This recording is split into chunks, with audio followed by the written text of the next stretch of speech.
کاراسانی و دابین لە کاراسانی و دابینەکانی هەرێمی کوردستان بکەین. هاوکات جێ خۆیەتی سوپاس و پارێزگاریکردن لە ژینگە و مامەڵەکردنی فەرمانبەران و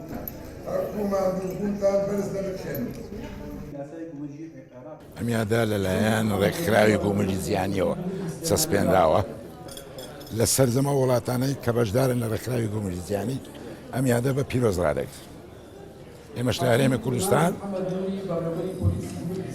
ئەم ساڵ کردومانە بە بنەمایەک بۆی وەکو تەجروبەیەک ئەمیادە بکەینەوە. سێم پاراستنی کۆمەڵگە و تەندروستی گشتی و لە هەرێمی کوردستان خۆی ڕاستی ئەمە بەڕێوەبەرایەتێکی ترین سەر بە وەزارەتی ئاوادانکردنەوەین بەس لەبەرەوەی هاوکاری گومرگ بووین لە زۆر شوێندا ئەم ڕێزلێنانەمان پێبەخشراوە ئێمە خۆمان بە خۆشحاڵە زانین شتێکی چالاکیی زۆر باشە.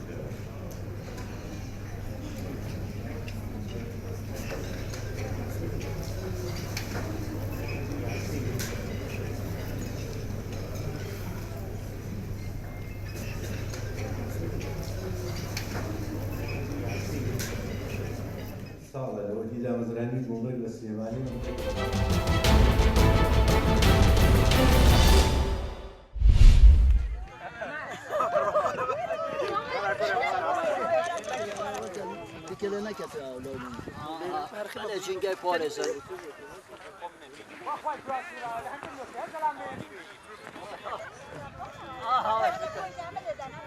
ئەمڕۆ لەگەڵ هاوڕێکانماندا بڕیارماندا گەشت بکەین بۆ چیای حەسەن بە کە شوێنێکی گەشتیاریە هەروەک دەبینن بەفر ئێرەی هەموو سپی پۆش کردووە و لێرەدا کۆمەڵێکی یاریمان کرد یاری شەڕە بەفرینە لەگەڵ ئەو هاوڕێیانەماندا جەوێکی خۆشمان بەسەر برد هەندێک لێرەدا لە هاوڕێیانمان پێکەوە هەڵپەرشێمان ساز کردو و کۆمەڵی یاری تریشمان کرد.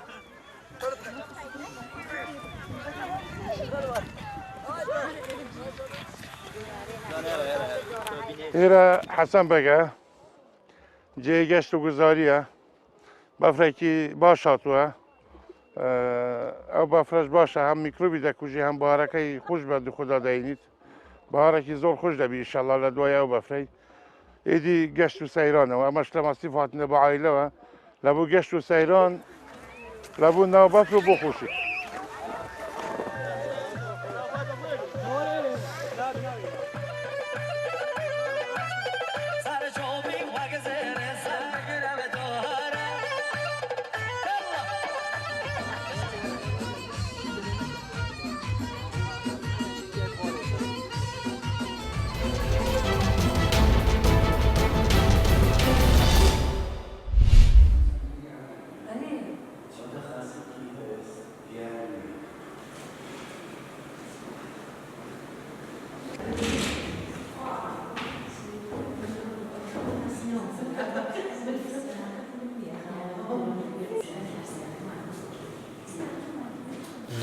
شێوە کارگەر مختلفە کارم کردگە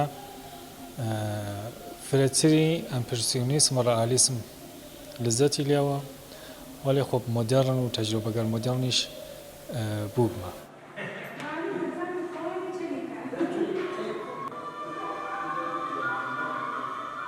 هونەر ئیسکایەکە کە تۆ بتوانی بە دنیای خۆت بە زندگی خۆت و بە ئەترافی خۆت فکرۆکەیتەوە نەقاشی یەکی لۆ ڕشتەکە لەسە کە هۆنەرەکەی لە تۆ لێ زەمانە خەڵقەوێت عکاسی لە لەحزا خەڵقەوێت یعنی تۆ لێ سەحنا حوزورە هەست هەرچی ئەوامەڵە جەمەوێتەوە بە فشارە دیکلانشۆر تەبدیل بە عکسێک فۆقەلادە ئەبێت.